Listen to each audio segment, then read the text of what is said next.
Welcome back to your one-stop channel for rare coins, fascinating history, and real coin values. If you love coin collecting or want to know what that old coin in your pocket might be worth, make sure to hit that subscribe button and give this video a thumbs up today. We're diving deep into the story behind the 1965 Roosevelt dime, a coin that may look ordinary, but holds a unique place in American coinage history. Could a circulated 1965 Roosevelt dime be worth more than face value? Let's find out. The Roosevelt dime was introduced in 1946, honoring President Franklin D. Roosevelt, who died the year before. He was a beloved leader and a major advocate for the March of Dimes, a campaign to fight polio. Now fast forward to 1965, and this was a huge turning point for U.S. coinage. Why? Because the U.S. Mint stopped using 90% silver in dimes, quarters, and half dollars due to the rising cost of silver image of pre-1965 silver dime arrows, pointing to 90% silver image of 1965 dime labeled copper-nickel clad. The 1965 dime was the first year that the dime was made with a copper-nickel clad composition, sandwiching a copper core between layers of nickel. So if you're holding a 1965 Roosevelt dime, sorry, it's not silver, but it's still a coin collectors keep an eye on. Here's how to spot a 1965 Roosevelt dime. It features a left-facing portrait of President Franklin D. Roosevelt. You'll see a torch in the center, flanked by an olive branch on the left and an oak branch on the right, symbolizing liberty, peace, and strength. All 1965 dimes were minted in Philadelphia, which at the time didn't use a mint mark. High-resolution photo of the 1965 Roosevelt dime, obverse and reverse, no mint mark, minted in Philadelphia. Now let's talk money. How much is a 1965 Roosevelt dime worth today if it's been in circulation?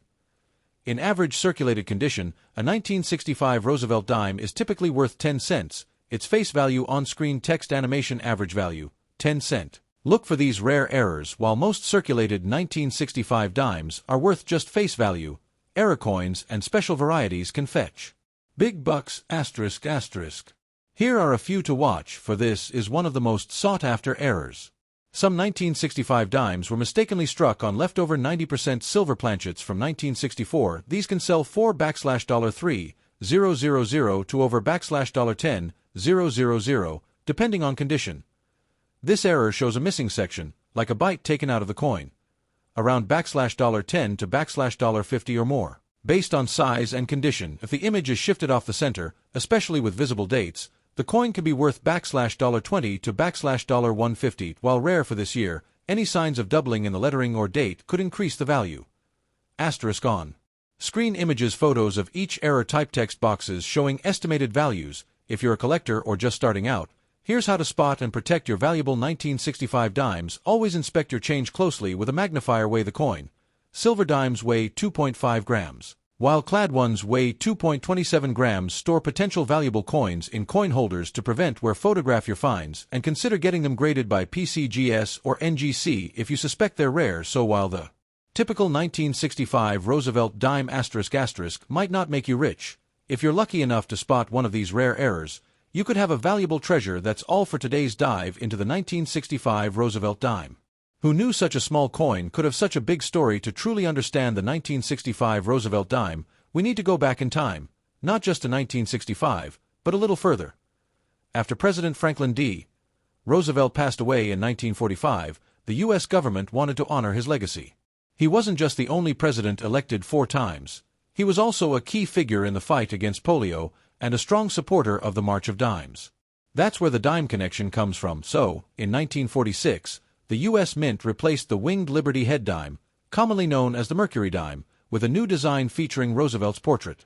And so, the Roosevelt dime was born. Now let's jump to 1965, a major turning point in U.S. coin history. Until 1964, dimes, quarters, and half dollars were made with 90% silver. But during the early 1960s, the value of silver started to rise, and people began hoarding coins for their metal content. That led to a national coin shortage. Seriously, it became so bad that vending machines and banks had trouble keeping coins in circulation. To stop the hoarding and stabilize the coin supply, the U.S. Congress passed the Coinage Act of 1965. This law removed silver from the dime and quarter entirely.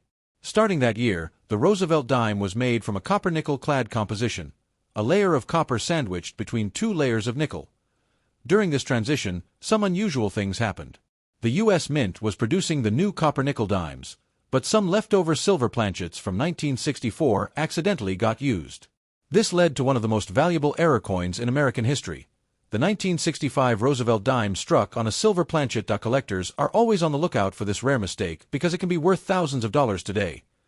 The 1965 dime has no mint mark because mint marks were temporarily removed from all coins from 1965 to 1967 to discourage hoarding. All 1965 Roosevelt dimes were minted in Philadelphia. The new copper-nickel-clad composition proved successful and is still used in dimes today. The 1965 Roosevelt dime marks the beginning of a new era in U.S. coinage, the shift from silver to base metals. It's a coin that tells the story of changing economics, public behavior, and smart decisions to keep the country's money moving. Oh, while it may look small and simple, the 1965 dime is packed with American history. 1969 Roosevelt dime ***. This little silver-colored coin may seem ordinary, but trust me, it has more than a few secrets. Whether you found one in your old change jar or inherited it from a loved one, we'll explore the coin's background, its circulated value, what to look for, and why collectors still keep an eye out for this mid-century dime. The Roosevelt dime was first introduced in 1946, just 1 year after the death of President Franklin D. Roosevelt. The design was created by John R. Sinek and quickly became a mainstay in American coinage. Roosevelt was honored for his role in founding the March of Dimes, a campaign to fight polio. The 1969 version of the dime kept the classic look, Roosevelt's profile on the obverse, and a torch flanked by olive and oak branches on the reverse, symbolizing liberty, peace, and strength. In 1969, Roosevelt dimes were struck at 3 U.S. mints: Philadelphia, no mint mark; Denver, D mint mark; San Francisco, S mint mark, only in proof sets. If your 1969 dime has no mint mark, it came from Philadelphia ****. If it has a small D on the right side of the torch on the reverse, it's from Denver. A coin with an S mint mark was struck for collectors only. Those were never meant for circulation. Now, by 1969, the U.S. Mint was no longer using silver in dimes. That change happened in 1965. So, your 1969 dime is made of a copper-nickel-clad composition, a copper core sandwiched between 2 nickel layers. The coin weighs 2.27 grams and measures 17.91 mm in diameter. The reeded edge, those little grooves on the side, are still used today to deter counterfeiting and coin shaving. Alright, let's talk about what you're here for. How much is a circulated 1969 Roosevelt dime worth today? For most circulated 1969 Roosevelt dimes, the value is about 10 to 25 cents. Yes, just a little above face value. That's because billions of these were made. Over 145 million in Philadelphia, and a whopping 563 million in Denver. 1969, no mint mark. Philadelphia ** 10 cents to 25 cents. 1969, D. Denver ** 10 cents to 25 cents. 1969, S proof. Uncirculated only ** around $1 to $3 depending on grade. Higher grade uncirculated coins ** like MS 65 and above can fetch $2 to $10, sometimes more if they have strong luster or full torch details. Now, here's the fun part. If you're lucky enough to find a 1969 Roosevelt dime with an error, you could be holding something worth significantly more. These error coins can range from $20 to several $100s, depending on the severity and condition. Always check your change carefully. A doubling on Roosevelt's face or torch could be your jackpot. If you're collecting 1969 dimes, here are a few quick tips. Use a magnifier ** to check for error details. Store coins in dry, cool conditions ** to avoid tarnish *. Look for uncirculated rolls ** from old bank hoards. Check eBay and auction sites ** for market trends. And don't forget, even common coins can become valuable over time, especially in high grades or with rare errors. So, while most 1969 Roosevelt dimes in circulation are only worth face value or a bit more, there's still plenty of excitement in the hunt. Keep your eyes peeled for errors and uncirculated gems. The story of the Roosevelt dime begins in the aftermath of one of the greatest public health battles in American history. After the death of President Franklin D. Roosevelt in 1945, the U.S. Mint sought to honor his legacy in a meaningful way. Roosevelt wasn't just a beloved wartime leader, he was also deeply connected to the fight against polio, a disease that left him paralyzed from the waist down. In 1938, he founded the March of Dimes, an organization that played a critical role in funding the development of the polio vaccine. The name March of Dimes actually inspired the replacement of the winged Liberty head dime, often called the Mercury dime, with one that would feature President Roosevelt's profile. The new design was approved quickly. Chief engraver John R. Sinnock was chosen to create the design, and the first Roosevelt dime was released on January 30, 1946, on what would have been Roosevelt's 64th birthday. Shows a left-facing portrait of FDR. Initials J.S. for John Sinnock are at the base of the neck. Features a torch, liberty, olive branch, peace, and oak branch, strength, symbolizing American ideals. Initially, Roosevelt dimes were struck in 90% silver until 1964. Due to the rising cost of silver and the coin shortage in the early 1960s, the U.S. Mint changed the composition. From 1965 onward ***, including in 1969, dimes were made of a copper core with a nickel outer layer, known as clad coinage. These were less expensive to produce and helped stabilize coin circulation. These high mintage numbers mean that most 1969 Roosevelt dimes are common in circulation, but their place in numismatic history remains important. More than just spare change, the Roosevelt dime serves as a daily reminder of a president's battle with adversity and his efforts to help others through science and public health. Even though the 1969 Roosevelt dime isn't made of silver, it still carries historical weight. Not just in metal, but in meaning. 1992 Roosevelt dime ***. Stick around, because there may be more value in your loose change than you think. The Roosevelt dime was first introduced in 1946, just a year after the death of President Franklin D. Roosevelt. It replaced the Mercury dime and was created to honor Roosevelt's legacy, especially his role in founding the March of Dimes, a campaign to combat polio. Designed by John R. Sinnock, the dime has kept the same core design for decades: Roosevelt's portrait on the obverse, and a torch, oak branch, and olive branch on the reverse, symbolizing liberty, strength, and peace. Let's take a closer look at the 1992 version of the Roosevelt dime. You'll see the bust of Franklin D. Roosevelt facing left. The word liberty is printed along the left edge. The motto "In God We Trust" appears just below the neck. Below the bust, the designer's initials, J.S., are present. And, of course, the date, 1992. We have the torch in the center, with the olive branch on the left and the oak branch on the right. The words, United States of America, surround the top edge. The denomination, 1 dime, is at the bottom. And you'll also find the motto, E pluribus unum, meaning, out of many, one. The 1992 Roosevelt dime was struck at 2 major U.S. Mint locations for circulation: Philadelphia Mint ***, with no mint mark over 616 million coins struck. Denver Mint ***, with the D mint mark over 546 million coins produced. Oh, yes. This dime was made in huge numbers. That makes most of them quite common in pocket change. Now, let's talk about what you're really here for, the value of this coin in circulated condition. Because the 1992 dime is made of a copper-nickel clad composition, not silver, its value in most circulated conditions is only about 10 cents, its face value.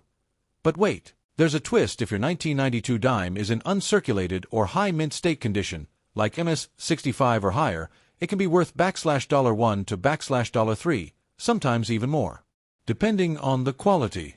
In proof condition, especially the ones made in San Francisco with an S mint mark, these are collector's items and can be worth $4 to $7 or more if graded professionally. And keep your eyes open for errors or varieties, off-center strikes, double dies, or clipped planchets. These rare errors can sometimes sell for $10, $50, or even more depending on how dramatic the error is. So how can you tell if your 1992 dime is worth more than face value? Here are some quick tips. Check for the mint mark, D, for Denver or none for Philadelphia. Examine it for sharp detail. If the hairlines and torch flames are super crisp, it might be uncirculated. Look for any error signs, like doubling in letters, misaligned printing, or a weird edge. Weigh it. It should be around 2.27 grams. Anything off might signal a minting anomaly. In conclusion, the 1992 Roosevelt dime is a great example of a modern coin with a rich history, but in circulated condition, it's usually only worth its face value. Still, for collectors, it's worth checking those coins in your piggy. The 1977 Jefferson nickel. If you've got this 5-cent coin sitting in your pocket or collection, you might be wondering, is it valuable? Should you keep it? Or just spend it? Stick around as we explore its history, features, mintage numbers, and of course, its current value in circulated condition. The Jefferson nickel was first introduced in 1938, replacing the Buffalo nickel. It features the third U.S. President, Thomas Jefferson, who was also the principal author of the Declaration of Independence. Designed by Felix Schlag, the Jefferson nickel has had a few design updates over the years, but from 1938 through 2003, the obverse and reverse remained mostly the same, featuring Jefferson's left-facing portrait and his home, Monticello, on the reverse. Now fast forward to 1977. This year didn't have any major changes in the design, but it does fall right in the middle of a period when the U.S. Mint was producing nickels in huge numbers due to inflation and economic shifts. It was also during a time when coin collecting was growing in popularity. Portrait of Thomas Jefferson, the words, "In God We Trust," to the left, Liberty, ***, and the year 1977, to the right. Some coins may have a mint mark right next to the year, D for Denver, S for San Francisco, only in proofs, or none at all, which means it was minted in Philadelphia. Image of Jefferson's home, Monticello. The inscriptions, E pluribus unum, United States of America, Monticello, and 5 cents. The coin is made of a copper-nickel alloy. That's 75% copper and 25% nickel. So how many 1977 Jefferson nickels were made? Philadelphia Mint, no mint mark, ***, 585,376,000 coins. Denver Mint, D mint mark, ***, 437,348,000 coins. San Francisco Proof, S mint mark, ***, 3,251,152 coins. These are huge numbers, especially from the Philadelphia and Denver mints. That's why the 1977 nickel isn't considered rare, at least, not in circulated condition. Now the big question, what's the value of a 1977 Jefferson nickel in circulated condition if you've got a well-worn coin from your change jar? Here's what you can expect. Most 1977 nickels are worth face value, 5 cents. That's because they were made in such high numbers. And most have heavy wear. These might be worth 10 to 25 cents to the right buyer or collector if you've got one in MS 60 to 65. It could be worth anywhere from $1 to $5, depending on eye appeal and quality. These were never meant for circulation. In pristine condition, they're usually worth about $1.50 to $3, so unless your coin is in near-perfect condition or has a rare mint error, it's not likely to fetch high value, but it's still a great piece of American coin history. Some collectors are especially interested in error coins. Here are a few rare mistakes that might increase the value of your 1977 Jefferson nickel when the design is misaligned. A 10 to 20% off center strike can be worth $10, $50 doubling of the date or lettering, especially on Liberty or In God We Trust, can go for $15 to $100 plus, depending on visibility. Where part of the coin is missing in a crescent shape. These can sell for $20 or more. Make sure to check your coins carefully with a magnifier. You might just have a hidden treasure in your pocket. So what have we learned today? The 1977 Jefferson nickel is a classic, widely circulated coin. While it may not be rare in general, it still holds value as a piece of American history, especially if it's in mint state or has an error. If you're building a Jefferson nickel collection, this coin is a must-have, and if you're a new collector, it's a perfect starting point. And don't forget, coin collecting isn't always about high monetary value. It's about appreciating the stories, art, and history stamped into every piece of metal. Let's travel back in time to understand the history behind the 1977 Jefferson nickel. The Jefferson nickel was first minted in 1938, replacing the well-loved but difficult-to-strike Buffalo nickel. The U.S. Mint held a design competition, and the winning artist was Felix Schlag, whose design featured a portrait of Thomas Jefferson, the third President of the United States, on the obverse, and his home, Monticello, on the reverse. EY 1977, the Jefferson nickel had already been in circulation for nearly 4 decades, and the design remained largely unchanged from the original 1938 version.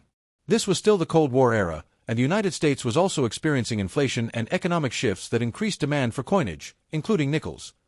The 1977 Jefferson nickel was struck at 3 mints: Philadelphia ***, no mint mark, Denver ***, D mint mark, San Francisco ***, S mint mark, for proof coins only. That year, the mint produced hundreds of millions of these coins to meet circulation demand across the country. The composition remained 75% copper and 25% nickel, a durable metal blend that allowed these coins to survive heavy use. Although it wasn't a special commemorative year or a redesign year, 1977 nickels are still interesting for collectors today because they belong to the classic Jefferson design era, 1938 to 2003. They mark a time when U.S. coin production was at very high levels. A few error coins from 1977 have become collectible due to minting mistakes. In short, the 1977 Jefferson nickel *** is a piece of American history. It represents 1989 USA 5-cent Jefferson nickel ***. Could this common coin be worth more than 5 cents? Let's find out. The Jefferson nickel series started way back in 1938, replacing the Buffalo nickel. Designed by Felix Schlag, the coin features the third U.S. President, Thomas Jefferson, on the obverse, and his home Monticello on the reverse. It has remained a classic piece of American coinage for decades. In 1989, the design had seen minor changes, but the core layout remained the same. That year, millions of nickels were minted for circulation, continuing the coin's long legacy. In 1989, the Jefferson nickel was struck at two main U.S. mint facilities: Philadelphia, no mint mark *7200000 plus Denver, D mint mark *570 000 plus. That's a combined total of nearly 1.3 billion nickels.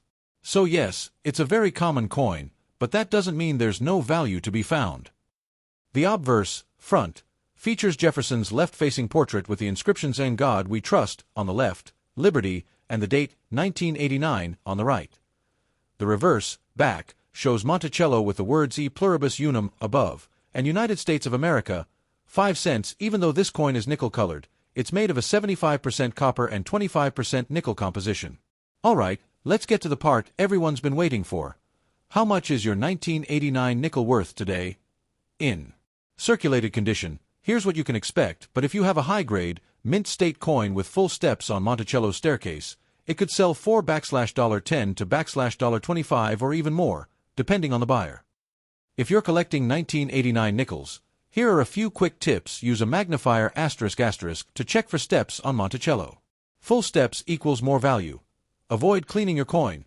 *** cleaning lowers value drastically. Store your best finds *** in coin flips or slabs to preserve their condition. While most 1989 Jefferson nickels are only worth face value, certain high-grade or error coins can fetch much more. So next time you come across one, don't just toss it in the change jar, take a closer look. The Jefferson nickel was first introduced in 1938, replacing the iconic Buffalo nickel. This change was the result of a competition hosted by the U.S. Mint, which was won by Felix Schlag, a German-American sculptor. His design honored Thomas Jefferson, the third President of the United States and principal author of the Declaration of Independence.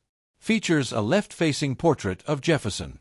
Showcases Jefferson's Virginia home, Monticello, for over 65 years, from 1938 to 2003, this design remained largely unchanged, making it one of the most stable coin designs in U.S. history. In 1989, the United States was experiencing economic stability, with the Cold War nearing its end and major political changes on the horizon.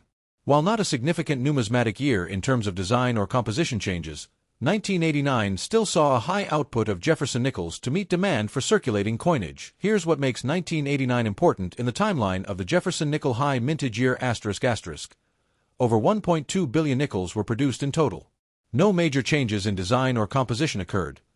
The coin still used the original Schlag portrait and reverse design. At this point, the U.S. Mint was preparing for a design revamp that would come years later, in 2004 to 2006, with the Westward Journey nickel series.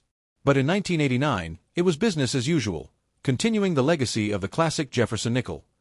There was no proof version made at the San Francisco Mint for regular circulation, although proof sets were issued for collectors. Metal composition *** 75% copper, 25% nickel diameter *** 21.2 mm weight ** 5.00 grams. Because of the enormous number of nickels minted in 1989 and the lack of rare varieties from that year, this coin is considered common in circulation. You can still find 1,989 nickels in your pocket change today. However, coins in mint state, especially with full steps on Monticello, or error coins can still be valuable to collectors. Felix Schlag ***, the designer of the Jefferson nickel, originally submitted a different reverse showing a more artistic view of Monticello. The Mint asked him to revise it to a more traditional straight-on angle. The Jefferson nickel is one of the few U.S. coins to feature a president's home so prominently on its reverse. In 1989 ***, Jefferson had already been on the nickel for 51 years, making it one of the longest-running U.S. coin designs. 2002 Jefferson nickel asterisk asterisk. Is this 5-cent coin just spare change, or could it be worth more in your pocket? Let's explore the history, design, mintage numbers, and circulated value of this fascinating coin. The Jefferson nickel was first introduced in 1938, replacing the Buffalo nickel. Designed by artist Felix Schlag, the coin honored Thomas Jefferson, the third President of the United States and the author of the Declaration of Independence. On the reverse side, it features Monticello, Jefferson's iconic Virginia home. By 2002, the Jefferson nickel had already been in circulation for 64 years, still bearing Schlag's original design. That year marked the second-last issue before the major Westward Journey redesign launched in 2004. The obverse of the 2002 nickel features a left-facing portrait of Thomas Jefferson. Surrounding his image are the inscriptions, "In God We Trust," on the left, "Liberty," and the year 2002 on the right. In the reverse, we see the beautiful neoclassical building, Monticello, with the inscriptions, "E Pluribus Unum," Monticello, 5 cents, and "United States of America." The classic design had become a staple in American coinage by this point. Now let's talk about how many 2002 Jefferson nickels were minted, because rarity impacts value. 2002 P. Philadelphia Mint asterisk asterisk approximately 361 million coins. 2002 D. Denver Mint asterisk asterisk roughly 372 million coins. That's a total of over 733 million nickels minted in 2002, making them very common in circulation even today. Alright, now the big question. What's your 2002 Jefferson nickel worth today in circulated condition? If your coin has been in regular use and shows typical wear and tear, it's generally worth 5 cents, its face value. These coins are still very common and easy to find in your spare change. If your 2002 nickel has only minimal wear, it might fetch 10 to 15 cents from beginner collectors or bulk buyers. A coin in mint state 60, 62 can be worth around $0.25 to $1. In mint state 63 to 65, with full steps visible on Monticello, called full steps designation, values can climb to $3 to $5 or more, especially if graded by PCGS or NGC. Always be on the lookout for errors or varieties, like off-center strikes, double dies, or die cracks. Some error nickels from 2002 have sold for $10 to $50 plus, depending on the severity and rarity of the mistake. So, should you hold on to your 2002 Jefferson nickel? If it's heavily worn, it probably won't bring in much more than face value. But if you spot a well-preserved piece, or even better, an error, it's absolutely worth setting aside. Coin collecting isn't just about money, it's about history, artistry, and discovery. The Jefferson nickel remains one of the most collected U.S. coins for good reason. Thanks for watching. If you found this video helpful, please like, subscribe, and hit the notification bell so you never miss a coin story from us. Got a 2002 nickel in your collection? Let us know in the comments below. And don't forget to check your change, because treasures can be hiding in plain sight. Until next time, keep collecting and keep exploring the rich history of coins.